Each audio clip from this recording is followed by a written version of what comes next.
وہی رات جو ہے وہ شب قدر بھی ہے، قدر والی رات لیلۃ القدر، وہی برات چھٹکارے والی رات ہے۔ قدر تقدیر کے معنوں میں بھی لے سکتے ہیں، فیصلے کی رات، اور وہی رات لیلہ مبارکہ بھی ہے۔ اس حوالے سے یہ 3 آیات 3 مقامات سے سن لیجئے، اس کے بعد انشاءاللہ 10 صحیح الاسناد احادیث۔ پہلا ریفرنس سورہ الدخان سورت نمبر 44، جس کی نسبت سے یہ مسئلہ نمبر 44 ہے۔ یہ میں نے اس وقت اسی کی نسبت سے رکھا تھا، شب برات والا۔ آیت نمبر 1 سے 6 تک۔ اعوذ باللہ من الشیطان الرجیم، بسم اللہ الرحمن الرحیم۔ حامیم والکتاب المبین انا انزلناہ فی لیلۃ مبارکۃ انا کنا منذرین فیہا یفرق کل امر حکیم امرا من عندنا انا کنا مرسلین رحمتا من ربک انہ هو السمیع العلیم۔ حامیم حروف مقطعات ہیں، اس روشن کتاب کی قسم، لوح محفوظ بھی ہو سکتی ہے، قرآن حکیم بھی۔ بے شک ہم نے اس قرآن کو ایک مبارک رات میں نازل کیا اور ہم ہی ڈر سنانے والے ہیں آخرت کا اس کتاب کے ساتھ۔ اس رات میں بانٹ دیا جاتا ہے ہر اہم کام۔ وہ جو کہتے ہیں جی وہ شب برات میں، وہ شب قدر کے بارے میں تمام کام ہماری طرف سے ہوتے ہیں اور ہم ہی فرشتوں کو بھیجنے والے ہوتے ہیں، یعنی اس میں فرشتے بھی نازل ہوتے ہیں۔ رحمت ہے تمہارے رب کی طرف سے، بے شک وہ سننے والا اور علم والا ہے۔ اچھا، اب ظلم یہ کیا گیا، انہوں نے کہا یہ جو ہے وہ شب برات کے بارے میں آیات ہے، اندازہ کریں۔ اب وہ شب برات کے بارے میں تو قرآن تو شب برات میں نازل نہیں ہوا، انہوں نے کہا نہیں جی قرآن 2 بار نازل ہوا ہے، ہیلو سامو، یعنی ایک جھوٹ کو چھپانے کے لیے دوسرا جھوٹ۔ کہتے ہیں جی ایک دفعہ قرآن جو ہے وہ لوح محفوظ سے پہلے آسمان میں نازل ہوا ہے، تو وہ جو نازل ہوا تھا نا وہ ہوا تھا شب برات میں، اور جو پہلے آسمان سے دنیا میں نازل ہوا ہے وہ شب قدر میں ہوا ہے۔ اب یہ کہاں لکھا ہوا ہے، کس جگہ پہ لکھا ہوا ہے؟ ایون جو آپ روایتیں بھی ضعیف پیش کرتے ہیں شب برات کے حوالے سے، ان میں بھی یہ موجود نہیں ہے کہ اس کے اندر قرآن نازل ہوا ہے۔ لیکن ایک جنہوں کہتے ہیں چھڑ دیتی ہے سنبھالو، تو یہ بات مشہور کر دیتے ہیں، حالانکہ اس کی کوئی اصل نہیں ہوتی ہے۔ قرآن خود اس کی حفاظت کر رہا ہے، قرآن کہہ رہا ہے کہ ہم نے اس قرآن کو ایک بابرکت رات میں نازل کیا۔ اب قرآن سے پوچھیں کہ وہ رات کہاں ہے، وہ ہے اگلا ریفرنس سورۃ البقرہ آیت نمبر 185۔ شہر رمضان الذی انزل فیہ القرآن ھدی للناس وبینات من الھدی والفرقان۔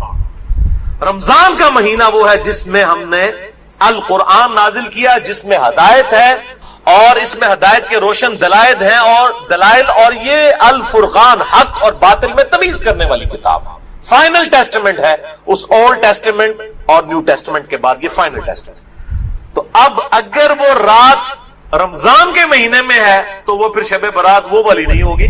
شب برات جو ہے وہ شب برات، شب قدر ہی شب برات ہے، یہی شب مبارکہ ہے۔ تیسرا ریفرنس قرآن حکیم کی مکمل سورت ہے، سورۃ القدر، سورت نمبر 97 پارہ نمبر 30 میں۔ انا انزلناہ فی لیلۃ القدر، بے شک ہم نے اس قرآن کو تقدیر کے فیصلوں والی رات میں نازل کیا۔ وما ادراک ما لیلۃ القدر، اور تمہیں کیا ادراک ہے، تمہیں کیا پتا کہ یہ لیلۃ القدر کیسی رات ہے۔ لیلۃ القدر خیر من الف شہر، یہ وہ رات ہے جو کہ 1000 مہینوں سے افضل ہے، یعنی قمری اعتبار سے آپ سمجھ لیں کوئی 84-85 سال، اور سولر ایئرز کے اعتبار سے 82 سال کی عبادت سے بہتر ہے اس رات میں عبادت کرنا۔ تنزل الملائکۃ والروح فیہا باذن ربہم من کل امر، اس میں فرشتے نازل ہوتے ہیں اپنے رب کی جانب سے تمام اہم کام لے کر۔ وہی فیہا یفرق کل امر حکیم۔ دیکھیں قرآن کے پیچھے قرآن کی آیات، قرآن کی سب سے بیسٹ تفسیر وہ ہے جو قرآن سے کی جائے۔ سلام، یہ رات سراپا سلامتی ہے، ہی حتی مطلع الفجر، اور یہ سلامتی ہے فجر کا وقت شروع ہونے تک، طلوع فجر تک۔ ویسے تو بخاری و مسلم کی میں نے حدیث بیان کی کہ پورا سال ہی آخری تہائی رات میں اللہ تعالیٰ کی طرف سے ندا آتی ہے، لیکن اس کی خصوصیت یہ ہے کہ مغرب کا وقت شروع ہونے سے لے کر طلوع فجر تک یہ پوری کی پوری رات اللہ تعالیٰ کی طرف سے خاص رات ہے، جس میں فرشتے نازل ہوتے ہیں، اہم کام بانٹے جاتے ہیں، تقدیر کے فیصلوں کی رات ہے۔ تو یہی شب قدر ہے، یہی شب برات ہے، یہی لیلہ مبارکہ ہے، یہ سارے کے سارے نام اسی پہ فٹ بیٹھتے ہیں۔ اب آخر میں 10 صحیح الاسناد احادیث اور 10 کی 10 جو ہے وہ میں مشکات سے ان کے نمبرز بھی بتا دوں گا، اور بخاری اور مسلم پرائمری بکس کے نمبر نہیں بتاؤں گا، مشکات کے نمبر بتاؤں گا جو انسائکلوپیڈیا آف حدیث ہے۔ پہلی حدیث صحیح بخاری صحیح مسلم دونوں میں ہے، مشکات میں ہے 1958۔ آپ صلی اللہ علیہ وآلہ وسلم نے فرمایا جو شخص ایمان اور احتساب کے ساتھ، احتساب کہہ دیں گے آپ تین چیزوں کو جوڑ کے، اخلاص، ثواب اور اصلاح نفس، جو ایمان اور احتساب کے ساتھ رمضان کے مہینے کے روزے رکھ لے، اللہ تعالیٰ اس کے سابقہ سارے گناہوں کی مغفرت فرما دے گا۔ اور جو ایمان اور احتساب کے ساتھ رمضان کی راتوں کا قیام کر لے، یعنی تراویح قیام اللیل کر لے، اس کے بھی سابقہ سارے گناہ معاف ہو جائیں گے۔ اور جو ایمان اور احتساب کے ساتھ لیلۃ القدر کا قیام کر لے، اس کے بھی سابقہ سارے گناہ معاف، لیکن صرف چھوٹے گناہ، کبیرہ گناہ صرف توبہ سے معاف ہوتے، چھوٹے گناہ تو آٹومیٹکلی معاف ہو جاتے ہیں نیک اعمال کرنے سے۔ اس کے ثبوت میں وہ حدیث ہے صحیح مسلم کی جو مشکات میں ہے 564۔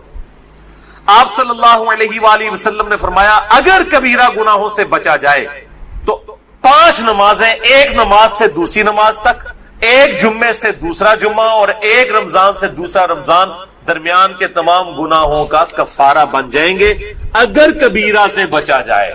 تو نماز چھوڑنا خود ہی کبیرہ، ورنہ لوگ کہیں جی کہ رمضان ہی پڑھ لو، دوسرے رمضان مشکال ہی پار، کیوں؟ صحیح مسلم میں حدیث ہے، مشکات میں ہے 569 کہ بندے کے کفر اور اسلام، شرک اور اسلام کے درمیان فرق نماز ہے۔ یہ اتنا کبیرہ گناہ ہے کہ بندے کے کفر اور اسلام کا فرق ہے۔ تو جو کبیرہ گناہ کر رہا ہے نماز والا، اس کا کیسے ایک جمعے سے دوسرا جمعہ کفارہ بن سکتا ہے، یا ایک رمضان سے دوسرا رمضان کفارہ بن سکتے ہیں؟ دوسری حدیث بھی بخاری اور مسلم سے ہے، مشکات میں 2083۔ آپ صلی اللہ علیہ وآلہ وسلم نے فرمایا شب قدر کو رمضان کے آخری عشرے کی تاک راتوں میں تلاش کرو، 21ویں، 23ویں، 25ویں، 27ویں اور 29ویں۔ تیسری حدیث بھی بخاری اور مسلم سے ہے، اور مشکات میں اس کا نمبر ہے 2086۔ آپ صلی اللہ علیہ وسلم نے رمضان کا پہلا عشرہ اعتکاف کیا، پھر دوسرا عشرہ بھی اعتکاف کیا، پھر سر مبارک خیمے سے باہر نکالا اور کہا کہ میں نے پہلا عشرہ اعتکاف کیا تھا شب قدر کی تلاش میں، لیکن مجھے نہیں ملی، دوسرے میں بھی نہیں ملی۔ پھر ایک فرشتے نے آ کے مجھے خبر دی کہ اس کو آپ آخری عشرے میں تلاش کریں، اگر تم میں سے کوئی اعتکاف میرے ساتھ کرنا چاہتا ہے تو کر لے۔ اور پھر آپ صلی اللہ علیہ وآلہ وسلم نے فرمایا مجھے خواب میں وہ رات دکھا دی گئی، اور اس میں مجھے رات میں وہ خواب میں دکھائی گئی، لیکن پھر مجھے بھلا دی گئی۔ سنقرئک فلا تنسى الا ما شاء اللہ، اے نبی ہم تمہیں پڑھائیں گے، تم کبھی نہیں بھولو گے مگر جب اللہ چاہے۔ بھلا دی گئی، اور اس کیوں بھلائی گئی وہ آگے بخاری کی حدیث بھی آ جائے گی۔ پھر بھلا دی گئی۔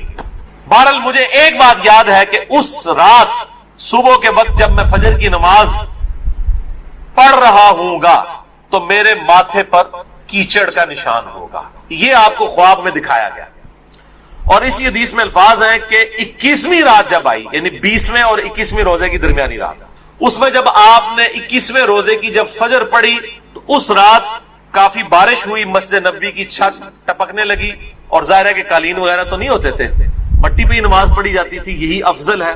لہذا اہل تشیع کا پارشلی مقدمہ اس حوالے سے مضبوط ہے کہ مٹی پہ ہی سجدہ ہونا چاہیے۔ تو بہرحال آپ صلی اللہ علیہ وآلہ وسلم کے ماتھے پر مٹی کا نشان پڑ گیا۔ صحابہ کہتے ہیں جب نماز کے بعد آپ صلی اللہ علیہ وسلم جب رخ انور صحابہ کی طرف کرتے تھے تو انہوں نے دیکھا کہ آپ صلی اللہ علیہ وآلہ وسلم کے ماتھے پر مٹی کا نشان ہے، تو صحابہ کو پتہ چلا اچھا آج شب قدر۔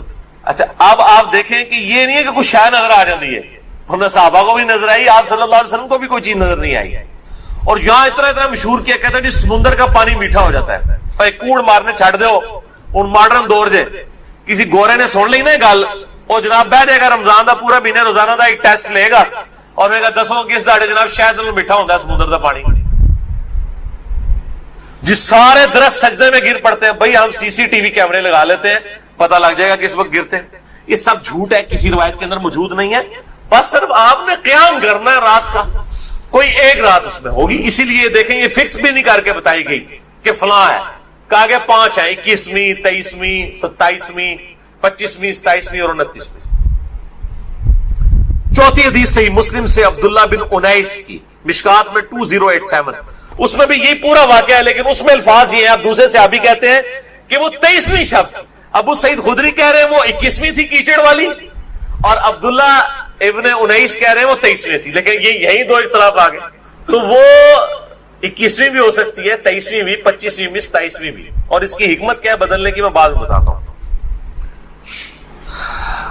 تو یہ شب قدر کے حوالے سے ایک دعا بھی بڑی مشہور ہے, اللہم انک عفو تحب العفو فاعف عنی.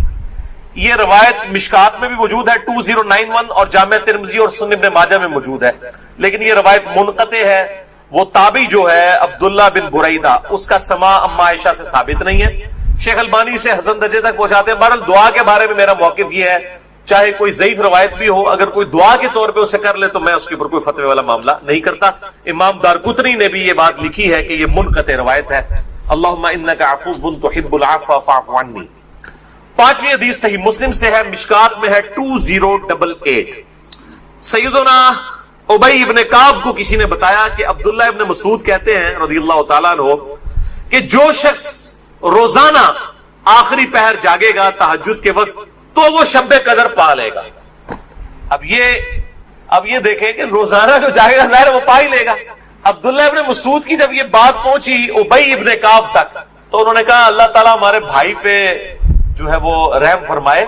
انہوں نے شاید یہ بات اس لیے کہی کہ لوگ صرف اکتفا ہی نہ کر لیں رمضان کے قیام پہ ہی, اس لیے انہوں نے یہ بات کی ہوگی. ورنہ ہمارے بھائی عبداللہ ابن مسعود کو یہ بات خوب پتا ہے کہ شب قدر جو ہے یہ رمضان کے آخری عشرے میں آتا ہے.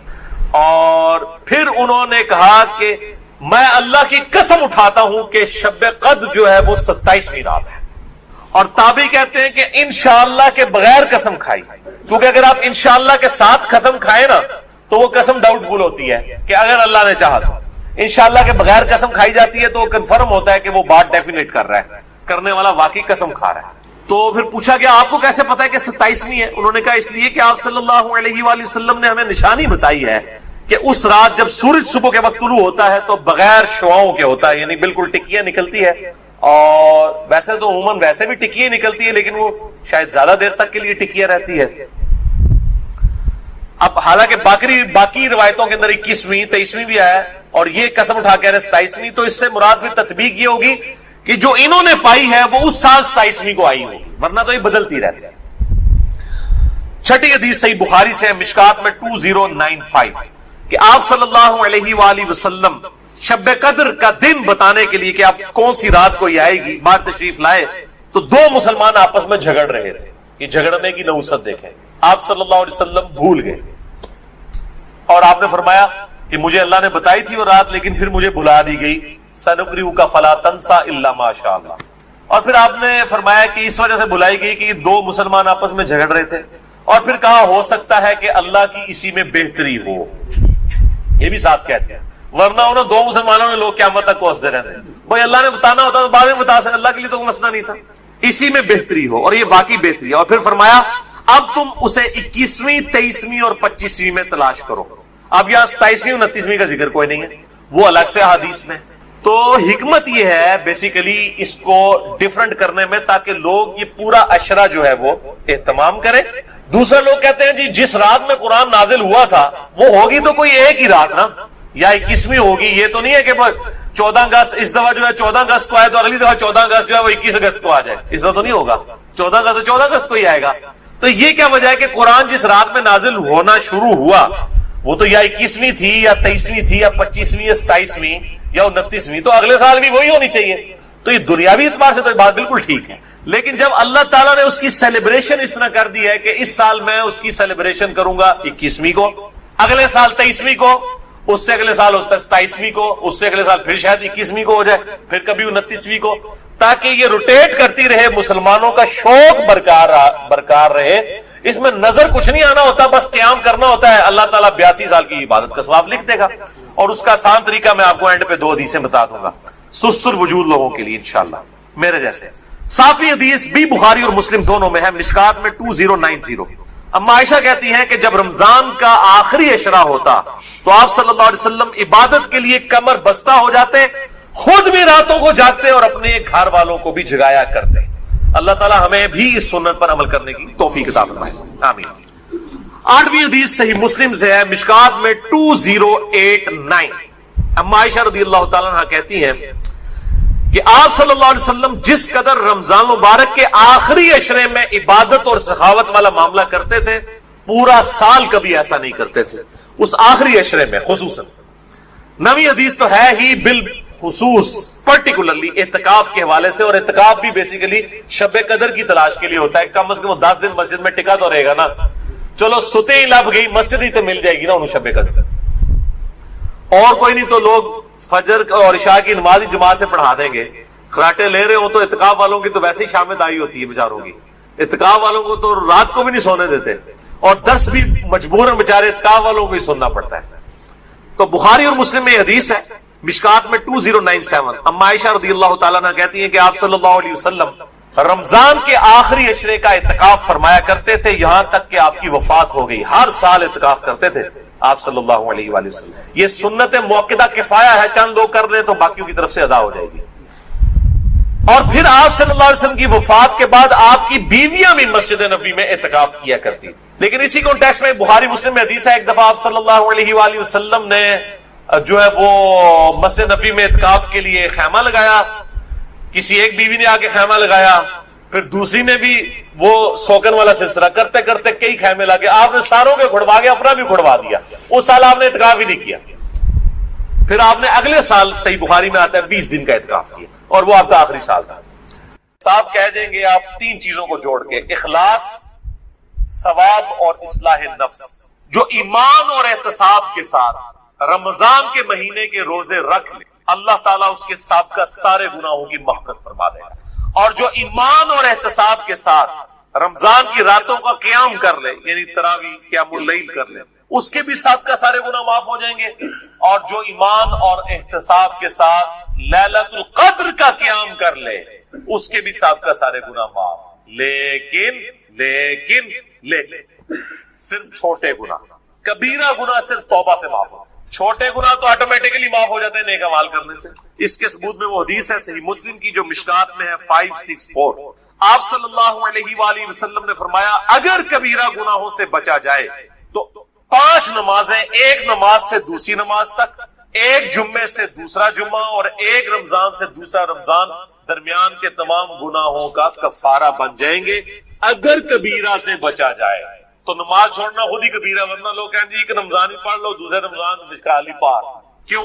صحیح مسلم میں حدیث ہے مشکات میں ہے 569 کہ بندے کے کفر اور اسلام، شرک اور اسلام کے درمیان فرق نماز. یہ اتنا کبیرہ گناہ ہے کہ بندے کے کفر اور اسلام کا فرق ہے. تو جو کبیرہ گناہ کر رہا ہے نماز والا، اس کا کیسے ایک جمعے سے دوسرا جمعہ کفارہ بن سکتا ہے، یا ایک رمضان سے دوسرا رمضان کفارہ بن سکتے ہیں؟ دوسری حدیث بھی بخاری اور مسلم سے ہے مشکات میں 2083. آپ صلی اللہ علیہ وآلہ وسلم نے فرمایا شب قدر کو رمضان کے آخری عشرے کی تاک راتوں میں تلاش کرو، 21ویں، 23ویں، 25ویں، 27ویں اور 29. تیسری حدیث بھی بخاری اور مسلم سے ہے اور مشکات میں اس کا نمبر ہے 2086. آپ صلی اللہ علیہ وسلم نے رمضان کا پہلا عشرہ اعتکاف کیا، پھر دوسرا عشرہ بھی اعتکاف کیا، پھر سر مبارک خیمے سے باہر نکالا اور کہا کہ میں نے پہلا عشرہ اعتکاف کیا تھا شب قدر کی تلاش میں، لیکن مجھے نہیں ملی، دوسرے میں بھی نہیں ملی. پھر ایک فرشتے نے آ کے مجھے خبر دی کہ اس کو آپ آخری عشرے میں تلاش کریں، اگر تم میں سے کوئی اعتکاف میرے ساتھ کرنا چاہتا ہے تو کر لے. اور پھر آپ صلی اللہ علیہ وآلہ وسلم نے فرمایا مجھے خواب میں وہ رات دکھا دی گئی، اور اس میں مجھے رات میں وہ خواب میں دکھائی گئی لیکن پھر مجھے بھلا دی گئی. سنقرئک فلا تنسى الا ما شاء اللہ، اے نبی ہم تمہیں پڑھائیں گے، تم کبھی نہیں بھولو گے مگر جب اللہ چاہے. بھلا دی گئی، اور اس کیوں بھلائی گئی وہ آگے بخاری کی حدیث بھی آ جائے. پھر بھلا دی گئی. بہرحال مجھے ایک بات یاد ہے کہ اس رات صبح کے وقت جب میں فجر کی نماز پڑھ رہا ہوں گا تو میرے ماتھے پر کیچڑ کا نشان ہوگا. یہ آپ کو خواب میں دکھایا گیا. اور اسی حدیث میں الفاظ ہیں کہ 21ویں رات جب آئی، یعنی 20ویں اور 21ویں روزے کی درمیانی رات، اس میں جب آپ نے 21ویں روزے کی جب فجر پڑھی تو اس رات کافی بارش ہوئی، مسجد نبوی کی چھت ٹپکنے لگی، اور ظاہر ہے کہ قالین وغیرہ تو نہیں ہوتے تھے، مٹی پہ ہی نماز پڑھی جاتی تھی، یہی افضل ہے. لہٰذا اہل تشیع کا پارشلی مقدمہ اس حوالے سے مضبوط ہے کہ مٹی پہ ہی سجدہ ہونا چاہیے. تو بہرحال آپ صلی اللہ علیہ وآلہ وسلم کے ماتھے پر مٹی کا نشان پڑ گیا. صحابہ کہتے ہیں جب نماز کے بعد آپ صلی اللہ علیہ وسلم جب رخ انور صحابہ کی طرف کرتے تھے تو انہوں نے دیکھا کہ آپ صلی اللہ علیہ وآلہ وسلم کے ماتھے پر مٹی کا نشان ہے. تو صحابہ کو پتہ چلا اچھا آج شب قدر. اچھا اب آپ دیکھیں کہ یہ نہیں ہے کہ کوئی شے نظر آ جاتی ہے, ہمیں صحابہ کو بھی نظر آئی, آپ صلی اللہ علیہ وسلم کو بھی کوئی چیز نظر نہیں آئی. اور یہاں اتنا مشہور کیا کہتے ہیں جس سمندر کا پانی میٹھا ہو جاتا ہے, بھائی کوڑ مارنے چھڑ دو ان ماڈرن دور دے کسی گورے نے سن لی نا گل اور جناب بہ جائے گا رمضان دا پورا مہینے روزانہ دا ایک ٹیسٹ لے گا اور میں کہا دسو کس داڑے جناب شاید وہ میٹھا ہوتا ہے سمندر دا پانی. جس سارے درخت سجدے میں گر پڑتے ہیں, بھائی ہم سی سی ٹی وی کیمرے لگا لیتے ہیں پتہ لگ جائے گا کس وقت گرتے ہیں. یہ سب جھوٹ ہے, کسی روایت کے اندر موجود نہیں ہے. بس صرف آپ نے قیام کرنا ہے رات کا, کوئی ایک رات اس میں ہوگی. اسی لیے دیکھیں یہ فکس بھی نہیں کر کے بتائی گئی کہ فلاں ہے, کہا کہ 5 ہے, 21ویں 23ویں 27ویں 25ویں 27ویں اور 29ویں. چوتھی حدیث صحیح مسلم سے عبداللہ بن انیس کی مشکات میں 2087, اس میں بھی یہ پورا واقعہ ہے لیکن اس میں الفاظ یہ ہیں. اب دوسرے صحابی کہتے ہیں کہ وہ 23ویں شب, ابو سعید خدری کہہ رہے ہیں وہ 21ویں تھی کیچڑ والی, اور عبداللہ ابن انیس کہہ رہے ہیں وہ 23ویں تھی. لیکن یہ یہی دو اختلاف آ گئے, تو وہ 21ویں بھی ہو سکتی ہے, 23ویں بھی, 25ویں بھی, 27ویں بھی. اور اس کی حکمت کیا ہے بدلنے کی میں بعد میں بتاتا ہوں. تو یہ شب قدر کے حوالے سے ایک دعا بھی بڑی مشہور ہے, اللہم انک عفو تحب العفو فاعف عنی. یہ روایت مشکات میں بھی موجود ہے 2091 اور جامع ترمذی اور سنن ابن ماجہ میں موجود ہے, لیکن یہ روایت منقطع ہے. وہ تابعی جو ہے عبداللہ بن بریدہ اس کا سماع اما عائشہ سے ثابت نہیں ہے.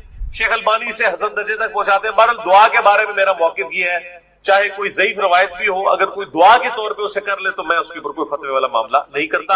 امام دارقطنی نے بھی یہ بات لکھی ہے کہ یہ منقطع روایت ہے. اللہم انک عفو تحب العفو فاعف عنی. 5ویں حدیث صحیح مسلم سے ہے, مشکات میں ہے 2088. سیدنا ابی ابن کعب کو کسی نے بتایا کہ عبداللہ ابن مسعود کہتے ہیں رضی اللہ تعالیٰ عنہ کہ جو شخص روزانہ آخری پہر جاگے گا تہجد کے وقت تو وہ شب قدر پا لے گا. اب یہ دیکھیں کہ روزانہ جو جاگے گا ظاہر وہ پا ہی لے گا.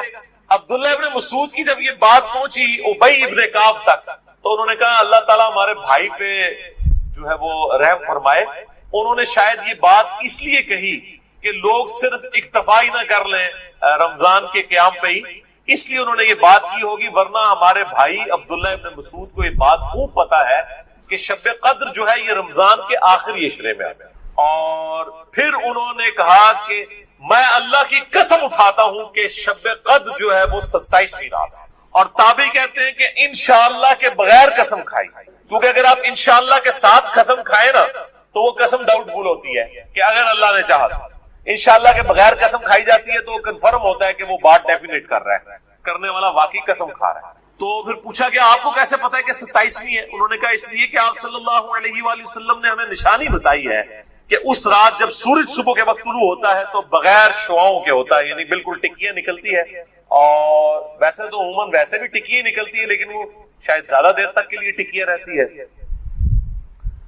اب حالانکہ باقی روایتوں کے اندر 21ویں 23ویں بھی آیا اور یہ قسم اٹھا کے 27ویں, تو اس سے مراد بھی تطبیق یہ ہوگی کہ جو انہوں نے پائی ہے وہ اس سال 27ویں کو آئی ہوئی, ورنہ تو یہ بدلتی رہتی ہے.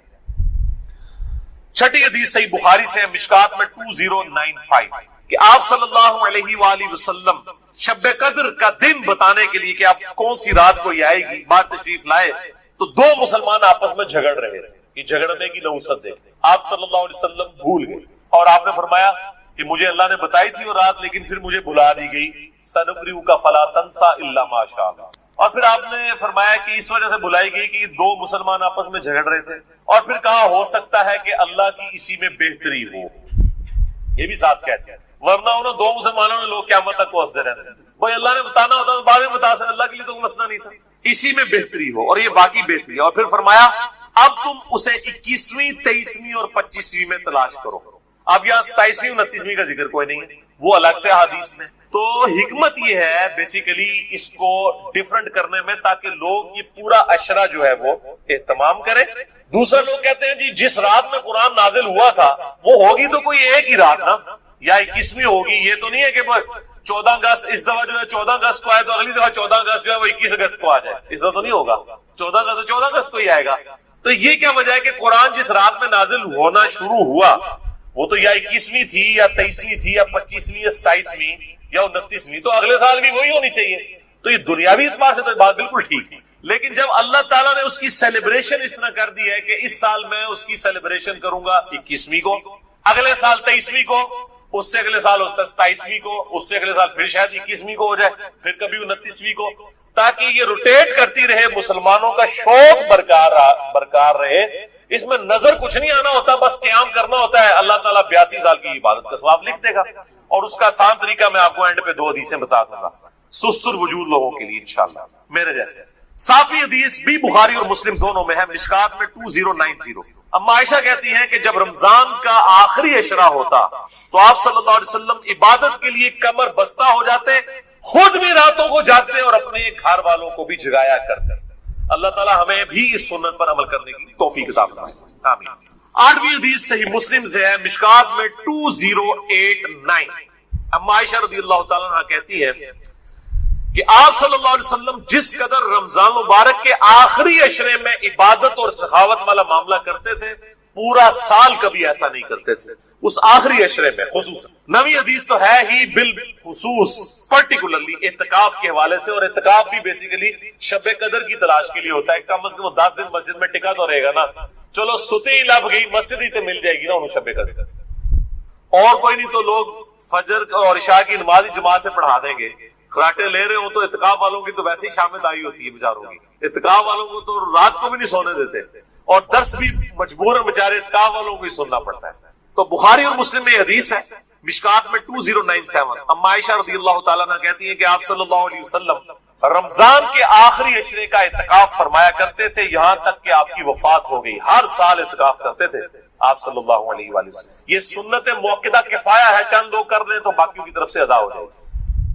اور پھر آپ صلی اللہ علیہ وسلم کی وفات کے بعد آپ کی بیویاں بھی مسجد نبی میں اعتکاف کیا کرتی ہیں۔ لیکن اسی کانٹیکسٹ میں بخاری مسلم میں حدیث ہے، ایک دفعہ آپ صلی اللہ علیہ وآلہ وسلم نے جو ہے وہ مسجد نبی میں اعتکاف کے لیے خیمہ لگایا، کسی ایک بیوی نے آ کے خیمہ لگایا، پھر دوسری نے بھی وہ سوگن والا سلسلہ کرتے کرتے کئی خیمے لگے، آپ نے ساروں کے کھڑوا کے اپنا بھی کھڑوا دیا، اس سال آپ نے اعتکاف ہی نہیں کیا۔ پھر آپ نے اگلے سال صحیح بخاری میں آتا ہے 20 دن کا اعتکاف کیا، اور وہ آپ کا آخری سال تھا۔ تو آپ نے اعتکاف ہی نہیں کیا کہ یہ یعنی اللہ کی رضا کی خاطر اعتکاف کیا جائے، نہ کہ میری وجہ سے کہ میرے ساتھ ایک بیوی اعتکاف بیٹھی ہے پھر دوسری بھی، سب کے خیمے۔ اس سے یہ بات پتہ چلی کہ مسجد نبوی میں اعتکاف عورتیں کیا کرتی تھی، اور مسجد میں اعتکاف آج بھی مسجد نبوی میں اور بیت اللہ شریف میں اعتکاف ہوتا ہے۔ بل اس حوالے سے میرا موقف تھوڑا اب لینیٹ ہو چکا ہے۔ اب جو پرفتن دور ہے جس کے اندر یہ موبائل کیمرے اور ویڈیوز اور سیکیورٹی تقریباً ختم ہو چکی ہے مسجدوں کی۔ صافی حدیث بھی بخاری اور مسلم دونوں میں ہے، مشکات میں 2090۔ اما عائشہ کہتی ہیں کہ جب رمضان کا آخری عشرہ ہوتا تو آپ صلی اللہ علیہ وسلم عبادت کے لیے کمر بستہ ہو جاتے، خود بھی راتوں کو جاگتے اور اپنے گھر والوں کو بھی جگایا کرتے۔ اللہ تعالیٰ ہمیں بھی اس سنت پر عمل کرنے کی توفیق عطا فرمائے، آمین۔ تو یہ شب قدر کے حوالے سے ایک دعا بھی بڑی مشہور ہے، اللہم انک عفو تحب العفو فاعف عنی۔ یہ روایت مشکات میں بھی موجود ہے 2091، اور جامع ترمذی اور سنن ابن ماجہ میں موجود ہے، لیکن یہ روایت منقطع ہے۔ وہ تابعی جو ہے عبداللہ بن بریدہ، اس کا سماع اما عائشہ سے ثابت نہیں ہے۔ شیخ البانی سے حسن درجے تک پہنچاتے ہیں۔ بہرحال دعا کے بارے میں میرا موقف یہ ہے، چاہے کوئی ضعیف روایت بھی ہو، اگر کوئی دعا کے طور پہ اسے کر لے تو میں اس کے اوپر کوئی فتوی والا معاملہ نہیں کرتا۔ امام دارقطنی نے بھی یہ بات لکھی ہے کہ یہ منقطع روایت ہے، اللہم انک عفو تحب العفو فاعف عنی۔ 8ویں حدیث صحیح مسلم سے ہے، مشکات میں 2089۔ اما عائشہ رضی اللہ تعالیٰ عنہ کہتی ہے کہ آپ صلی اللہ علیہ وسلم جس قدر رمضان مبارک کے آخری عشرے میں عبادت اور سخاوت والا معاملہ کرتے تھے، پورا سال کبھی ایسا نہیں کرتے تھے، اس آخری عشرے میں خصوصاً۔ اور ان تاک راتوں میں صلاۃ التسبیح کا بھی اہتمام کریں۔ ڈیٹیل کے لیے مسئلہ نمبر ہے 91 میرا صلاۃ التسبیح کے اوپر، اب وہ آپ ضرور دیکھیں، کیونکہ صلاۃ التسبیح بہت بڑی عبادت ہے، تو قیام کرنا ہی ہے۔ اعتکاف والے لوگ ویسے ہی گپے مارتے رہیں اور جناب وہ فیس بک پہ بیٹھے رہیں، اس سے بہتر ہے کہ کم از کم ہر تاک رات میں صلاۃ التسبیح کا اہتمام کریں، جماعت کے ساتھ نہیں، انڈیویجول لیول کے اوپر۔ نفلی نماز جو ہے وہ جماعت کے ساتھ اگر بغیر دعوت کے کبھی کبھار ہو جائے وہ الگ بات ہے، وہ ثابت ہے، بخاری مسلم سے ثابت ہے. لیکن یہ جس طریقے سے اشتہار بازی کی ہوتی ہے کہ فلاں مسجد میں صلاۃ و تسبیح کی جماعت اتنے بجے ادا کی جائے گی، یہ چیز اگر بغیر اعلانیہ ہو، اعتکاف والے بیٹھے ہیں، اچانک ایک بندہ آگے ہوتا ہے، پیچھے لوگ نیت کر لیتے ہیں، اس کا جواز بخاری مسلم سے موجود ہے.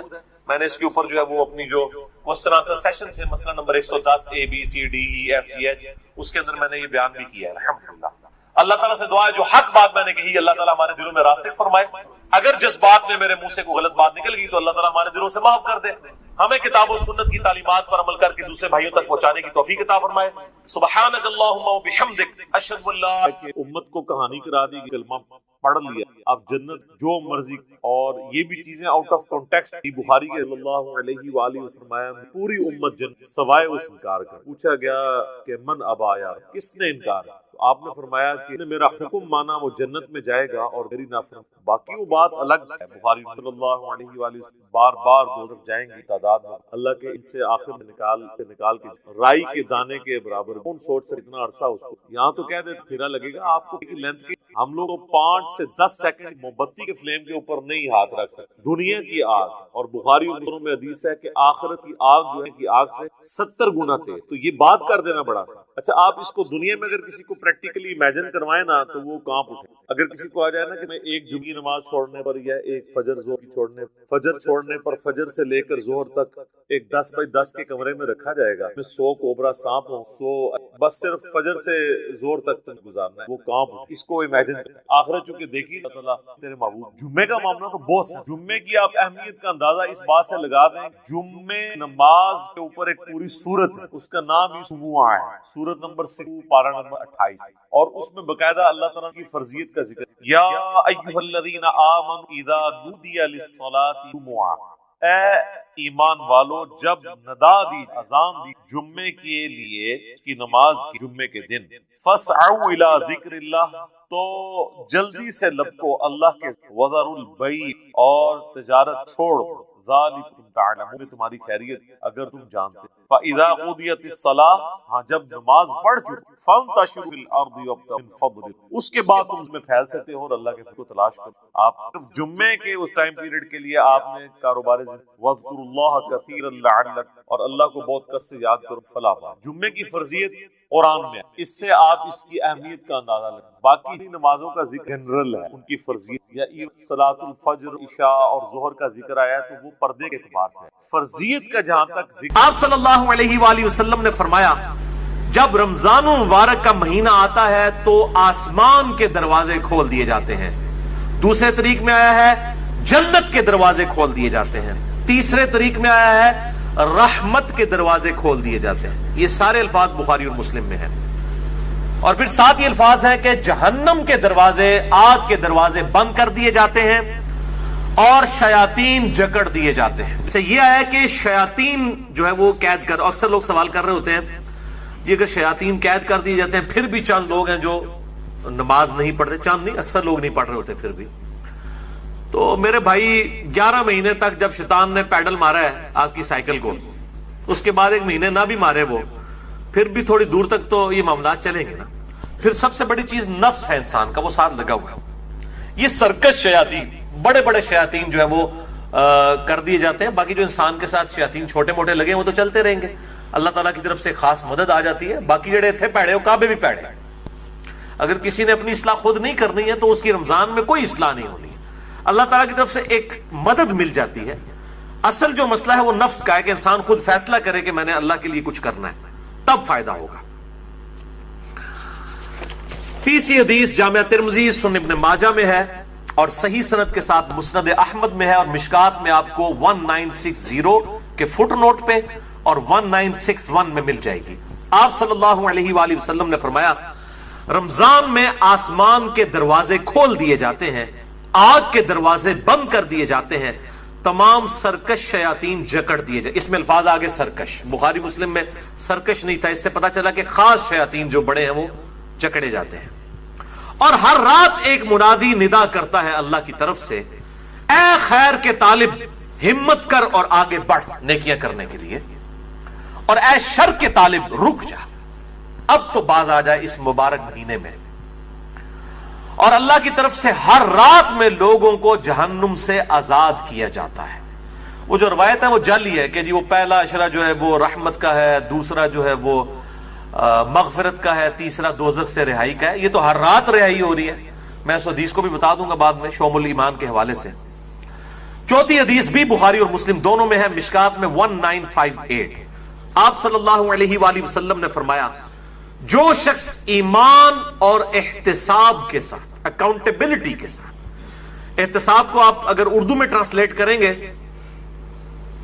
تو 3 چیزوں کا مجموعہ ہے. نمبر 1 اخلاص، نمبر 2 ثواب کی نیت، اور نمبر 3 اصلاح نفس، یعنی نفس کی اصلاح بھی جو ہے مطلوب.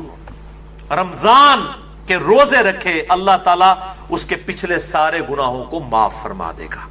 اور پھر ساتھ ہی الفاظ ہیں جس نے ایمان اور احتساب کے ساتھ رمضان کی راتوں کا قیام کیا اس کے بھی پرانے سارے گناہ معاف. اور پھر ساتھ ہی فرمایا جس نے شب قدر کا قیام کیا ایمان اور احتساب کے ساتھ اس کے بھی پچھلے سارے گناہ معاف. لیکن لیکن لیکن اس سے مراد چھوٹے گناہ ہیں. بڑے گناہ نیک اعمال سے معاف نہیں ہوتے، وہ صرف توبہ کرنے سے معاف ہوتے ہیں اور گناہ چھوڑنے سے. اس کے سپورٹ میں حدیث ہے صحیح مسلم کی، مشکات میں ہے، اس کا نمبر 564. آپ صلی اللہ علیہ وآلہ وسلم نے فرمایا اگر بڑے بڑے گناہوں سے بچا جائے تو 5 نمازیں، ایک نماز سے دوسری نماز تک، ایک جمعے سے دوسرا جمعہ، اور ایک رمضان سے دوسرا رمضان درمیان کے گناہوں کا کفارہ ہے اگر بڑے گناہوں سے بچا جائے. تو نماز چھوڑنا تو خود بڑا گناہ ہے. یہ نہیں ہے کہ ایک جمعہ پڑھ لیا پھر اگلا جمعہ پڑھا پچھلے ساری معاف، نہیں، کبیرہ گناہوں سے بچا جائے. صحیح مسلم میں حدیث ہے، مشکات میں 569 اس کا نمبر ہے کہ بندے کے کفر اور اسلام کے درمیان فرق نماز ہے. تو نماز چھوڑنے سے تو بڑا کوئی گناہ نہیں ہے.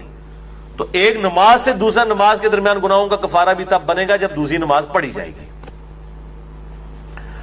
5ویں حدیث بھی بخاری اور مسلم کی متفق علیہ حدیث ہے، مشکات میں 1959. آپ صلی اللہ علیہ وسلم نے فرمایا رمضان مبارک میں ہر نیک عمل 10 سے 700 گناہ تک بڑھا دیا جاتا ہے. اس لیے ہم کوشش کرتے ہیں کہ زکوٰۃ رمضان کے مہینے میں دیں تاکہ زیادہ ثواب ملے. اور پھر زکوٰۃ ہوتی بھی لیونر ایئرز کے اعتبار سے، وہ سولر ایئرز کے اعتبار سے نہیں دینی ہوتی ہے، چاند کے مہینوں کے اعتبار سے دینی ہوتی ہے. تو وہ آسان ہو جاتا ہے حساب رکھنا. ویسے آپ ایک رمضان میں نکال لیں اور پھر پورا سال دیتے رہیں، یا اگلے سال کی بھی پیشگی نکالی جا سکتی ہے. زکوٰۃ میں میں نے ڈیٹیل سے لیکچر مسئلہ نمبر 95A اور B دے دیا، جسے شوق ہو تو وہ دیکھیں. اور ساتھ ہی الفاظ ہیں بخاری و مسلم کے، اللہ تعالیٰ فرماتا ہے بے شک روزہ خاص میرے لیے ہے اور میں ہی اس کی جزا دوں گا. باقی نیکیوں کا تو پتہ چل جاتا ہے، روزہ انسان اور اس کے رب کے درمیان ایک راز ہے. اگر کسی شخص نے خود نہیں بتایا تو وہ چھپ کر کھا پی لے تو پتہ نہیں چلے گا. تو اللہ تعالیٰ ہمارا یہ میرے اور میرے بندے کے درمیان چونکہ خاص عبادت ہے، خاص میرے لیے ہے، میں اس کی جزا دوں گا. اور پھر 7 الفاظ ہیں، میرا بندہ اپنی خواہش اور کھانے کو میری وجہ سے ترک کرتا ہے. روزہ دار کے لیے 2 خوشیاں ہیں، پہلی خوشی افطار کے وقت اور دوسری خوشی اس وقت جب وہ اپنے رب سے ملاقات کرے گا انشاءاللہ. اور پھر 7 ہی الفاظ ہیں، روزہ دار کی منہ کی بو اللہ تعالیٰ کو کستوری کی خوشبو سے بھی بڑھ کر عزیز ہے. پھر 7 ہی الفاظ ہیں، روزہ ڈھال ہے، یعنی ایک ڈھال ہے گناہوں سے بچنے کی. جب تمہارا روزہ ہو تو فحش گوئی اور گناہوں سے اجتناب کرو. اگر روزے کی حالت میں کوئی تم سے جھگڑا کرے تو اس سے کہہ دو کہ میں روزے کی حالت میں ہوں. اللہ تو ڈر، میرا بھی روزہ ہے تیرا بھی روزہ ہے یار، جان چھٹ. یعنی بجائے یہ کہ ترکی بترکی جواب دیا جائے، لڑائی کی جائے روزے کی حالت میں. ویسے روزے کی حالت میں انسان کی حالت بھی ایسی ہوتی ہے کہ انسان کہتا ہے یار کو نیڑے نہ ہی لگے، متھے نہ ہی لگے. خصوصاً عصر سے مغرب کا جو وقت ہے اس وقت بڑا مشکل ہوتا ہے، انسان کو گفتگو کرنے کو بھی دل نہیں کرتا. اسی لیے تقویٰ بھی حاصل ہوتا ہے، شہوت بھی ٹھنڈی ہوتی ہے، ہر چیز ٹھنڈی ہو جاتی ہے. ظاہر ہے جب انسان روزہ رکھتا ہے تو روزہ ڈھال ہے. جب تمہارا روزہ ہو تو فحش گوئی مت کرو، گناہوں سے بچو، اور جب کوئی جھگڑا کرنے لگے اس سے کہہ دو کہ میرا روزہ ہے. 6 حدیث سنن نسائی اور مسند احمد میں ہے، مشکات میں 1962. آپ صلی اللہ علیہ وآلہ وسلم نے فرمایا تمہارے پاس رمضان مبارک کا مہینہ آیا ہے، اللہ نے اس کے روزے تم پر فرض کیے ہیں. اس میں آسمان کے دروازے یعنی جنت کے دروازے کھول دیے جاتے ہیں، جہنم کے دروازے بند کر دیے جاتے ہیں. جنت کے 8 دروازے ہیں اور دوزخ کے 7. اور سرکش شیاطین جکڑ دیے جاتے ہیں. اس ماہ میں ایک رات ایسی ہے جو 1000 مہینوں سے افضل ہے. جو ہم پچھلی دفعہ مسئلہ نمبر نیو 44 میں ڈسکس کر چکے. جو شخص اس کی خیر اور بھلائی سے محروم ہو گیا واقعی ہر بھلائی سے محروم ہو گیا. اور میں نے شب قدر کو پانے کا آسان طریقہ بتایا تھا, وہ جسے شوق ہو تو وہ لیکچر دیکھ سکتا ہے. اچھا, اسی کانٹیکسٹ میں ایک مشہور حدیث ہے جو اکثر ڈاکٹر اسرار صاحب بھی بیان کرتے تھے, لیکن وہ سخت ضعیف روایت ہے. اس میں کافی الفاظ تو باقی احادیث بخاری مسلم میں اور اس میں بھی موجود ہیں, لیکن کچھ الفاظ جو ہے اس کے ضعیف ہیں. وہ شعب الایمان امام بیہقی کی کتاب سے ہے اور مشکات میں 1965 نمبر ہے کہ آپ صلی اللہ علیہ وسلم نے شعبان کی آخری رات میں صحابہ سے خطاب کیا کہ اب رمضان کا مہینہ شروع ہونے والا ہے اور یہ برکتیں ہیں. وہ ساری وہی ہیں جو ہم ڈسکس کر چکے. اس کے اینڈ پہ آتا ہے کہ اس کا پہلا عشرہ, پہلے 10 دن رحمت کے ہیں, دوسرے 10 دن جو ہیں وہ مغفرت کے ہیں, اور تیسرے 10 دن جو ہیں وہ دوزخ سے چھٹکارے کے ہیں. اور پھر لوگوں نے اس کے اوپر خود سے وہ دعائیں بھی ڈیوائز کر لی ہوئی ہیں. بالکل جعلی روایت ہے یہ. اور اس کے ایک طریق کے اندر علی بن زید مشہور ضعیف راوی ہے, اور دوسرے طریق میں سلیمان راوی جو ہے وہ منکر الحدیث ہے. منکر الحدیث وہ راوی ہے جس کی حدیثیں ترک کر دی جائیں, یہ شدید ترین جرح ہوتی ہے.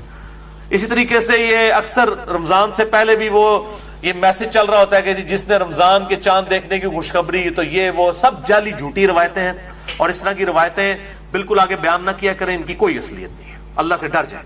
مسئلہ نمبر 36 ہے میرا ضعیف الاسناد اور من گھڑت احادیث کے فتنے کا تحقیقی جائزہ.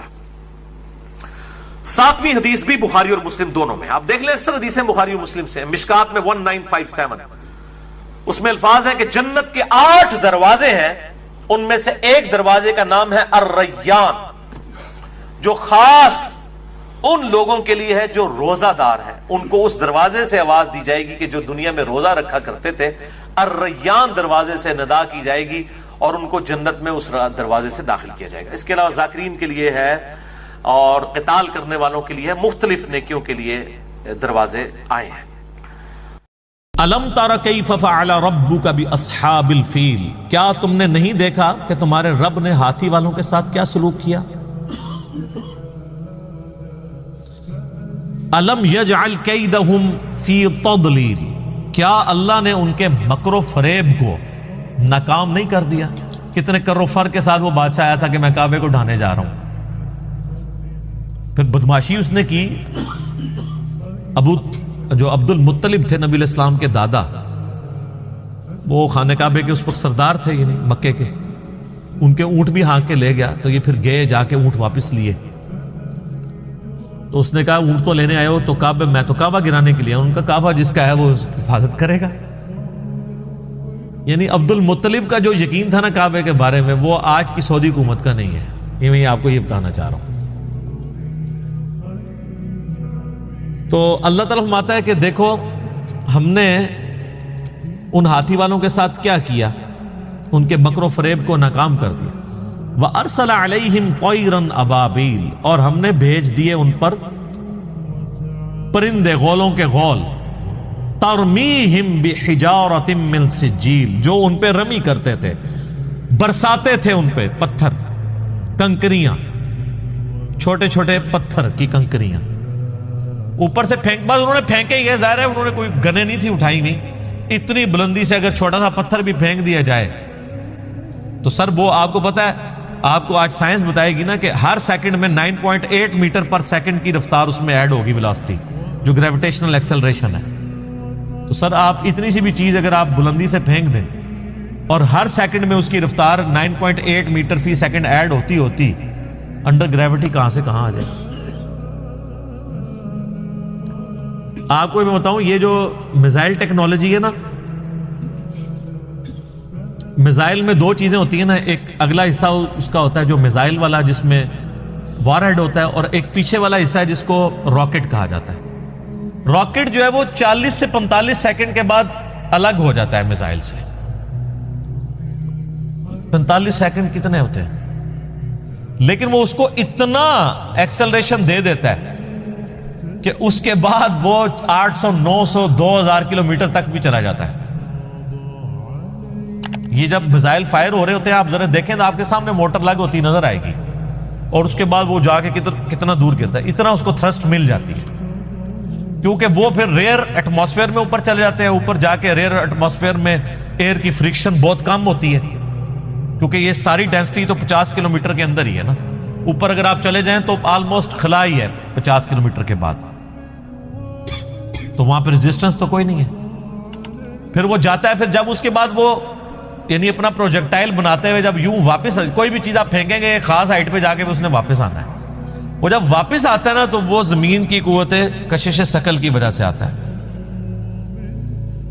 تو وہ پھر اس کی رفتار صرف 5000 کلومیٹر پر آور بھی ہو جاتی ہے جا کے، صرف انڈر گریوٹی. تو گولی کی رفتار تو بہت تھوڑی ہے، 60 کلومیٹر، اور وہ 5000. تو یہ تو آپ دیکھ لیں کہ ایک کنکری اگر آپ 8 یا 10 کلومیٹر سے پھینکے تو وہ گولی ہے، کوئی چیز اس کے سامنے نہیں رکے گی. تو اللہ تعالیٰ ماتا ہے وہ برساتے رہے اللہ کے حکم سے کنکریاں، فَجَعَلَهُمْ كَعَصْفٍ مَأْكُولٍ، اور انہوں نے کھائے ہوئے بھوسے کی طرح کر دیا ہاتھیوں کو.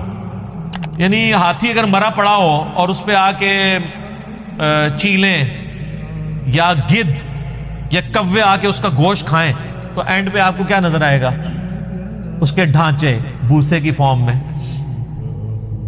بکھرے ہوئے. تو یہ حالت ہو گئی ہاتھیوں کی. تو یہ بہت بڑا واقعہ تھا. اور دوسری صورت میں اللہ تعالیٰ نے قریش مکہ پہ اپنا ایک تو یہ احسان جتایا کہ تمہیں ابراہ کے لشکر سے پناہ دی، دوسرا احسان اسپیسیفکلی قریش کو. ظاہر ہے قریش کو اللہ تعالیٰ نے اب قیامت تک کے لیے چن لیا ہے، جیسے اللہ تعالیٰ نے بنی اسرائیل کو چنا تھا. انی فضلتکم علی العالمین یا بنی اسرائیل اذکروا نعمتی التی انعمت علیکم. اے بنی اسرائیل اس نعمت کو یاد کرو جو ہم نے تم پہ کی. وَأَنِّي فَضَّلْتُكُمْ عَلَى الْعَالَمِينَ، اور تمہیں تمام جہان والوں پہ فضیلت دی. بعد میں پھر اللہ نے بنو اسماعیل کو، قریش کو، حضرت ابراہیم کے دوسرے بیٹے کی اولاد کو، بنو اسماعیل کو فضیلت دی. تو وہ قریش تھے. تو اب قریش مکہ کی طرف نبی الاسلام کی بعثت خاصہ تھی. بعثت عامہ تو پوری انسانیت کے لیے، وَمَا أَرْسَلْنَاكَ إِلَّا كَافَّةً لِلنَّاسِ بَشِيرًا وَنَذِيرًا. لیکن بعثت خاصہ جو ہے وہ قریش کی طرف تھی، عرب کے لوگوں کی طرف. تو ظاہر قریش نے ہی دعوت قبول کرنی تھی، تو دنیا کو تل پٹ کرنا تھا. تو اللہ نے قریش کے لوگوں کو اپنا احسان یاد کروایا. لِإِيلَافِ قُرَيْشٍ. اور یہ دیکھیں قریش کا قبیلہ واحد قبیلہ ہے جس کا نام قرآن میں آیا ہے. ویسے ساڑھے فرحان صاحب بھی قریشی نے. تو اللہ تعالیٰ نے فرمایا کہ لِإِيلَافِ قُرَيْشٍ، بسبب اس کے کہ اللہ نے الفت پیدا کر دی قریش کے دل میں، محبت ڈال دی قریش کے دل میں. إِيلَافِهِمْ رِحْلَةَ الشِّتَاءِ وَالصَّيْفِ. الفت کس چیز کی؟ تجارتی سفر کی، سردیوں کے موسم میں بھی اور گرمیوں کے موسم میں. ہمارے جو آج کل کے قریشی ہیں تو اے سی سے ہی باہر نہیں نکلتے. یہ ان قریش کے لوگوں کی بات ہو رہی ہے کہ اللہ نے کہا ہم نے ٹف ماحول کا تمہیں عادی کر دیا ہے اور تمہارے دل میں محبت رکھ دی ہے سفر کی، ریگستانی سفر جو دنیا کا مشکل ترین کام ہے. تو یہ اللہ نے تمہارے دل میں ایسی محبت ڈالی ہے کہ تم اتنا مشکل کام کرنے کے لیے بھی تیار ہو جاتے ہو. کتنا لمبا لمبا سفر کرتے ہو، سردیوں میں بھی گرمیوں میں بھی. اور کس لیے کرتے ہو؟ پیٹ کے لیے ہی. تجارت کرتے تھے. ظاہر ہے عرب کے اندر تو کچھ بھی نہیں اگتا تھا. یہاں ہندوستان سے جو مسالہ جات پہنچتے تھے وہ آ کے عرب کے بارڈر کے اوپر آتے تھے، وہاں سے وہ اٹھا کے یمن میں اور یعنی شام کے اندر لے کے جایا کرتے تھے. یہ ان کی تجارت ہوا کرتی تھی. تو اللہ تعالیٰ میں ہم نے تمہارے دلوں میں محبت ڈال دی ہے سفر کی. گرمی ہو سردی ہو تم سفر کرتے ہو. یہ قریش کے اوپر اللہ کا احسان ہے کہ تمہارا سارا جو لائف لائن ہے تجارت ہے، اور اس تجارت کے لیے سفر بڑا ضروری ہے. سفر دنیا کا مشکل ترین کام ہے اور تمہارے دل میں اللہ نے سفر کی محبت ڈال دی ہے. اتنے مشکل. اور یہ سر ان کی ایک عادت تھی جو اللہ نے